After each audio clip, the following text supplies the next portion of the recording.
This video helps you out making sure that you don't really waste any food inside your refrigerator and making use of simple ingredients to enhance, hence the word enhance, to enhance normal dishes at home, you know, spice things up a bit in the kitchen.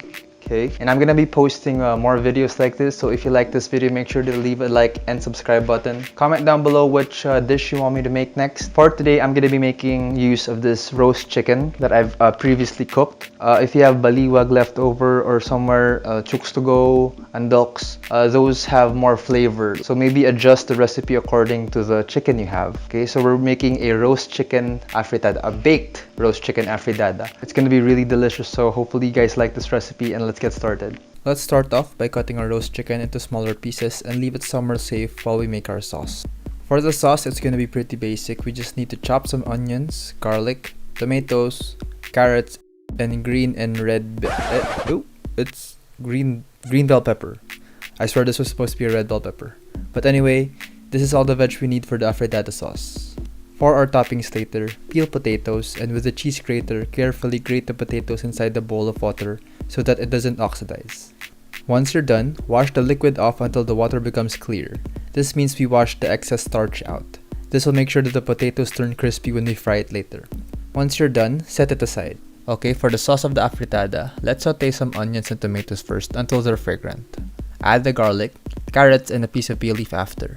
Let's cook off the garlic here and we can add the tomato paste. Keep stirring the mixture so that the tomato paste doesn't burn. Mix this for about 5 minutes to remove the harsh taste of the tomato paste. Add 2 cups of water to this and let it simmer. Add 1 piece of chicken cube to the mix and let it simmer until the carrots become tender. Drop in your fish sauce and cover with a lid so that it will simmer faster. Once the carrots are tender, add your bell peppers and let it cook for 2 to 3 minutes. Add your cheese of choice, and for me, I have here some leftover Gouda, but quick melt will work just fine.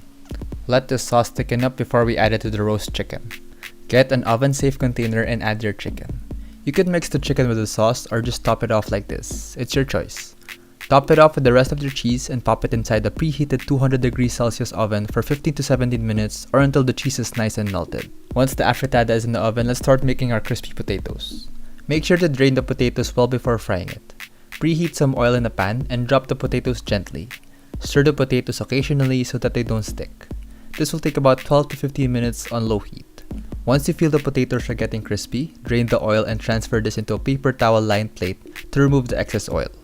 Sprinkle a bit of salt to finish. Once the cheese in your afritada is nice and melted, you can top it off with the crispy potatoes and we can start eating.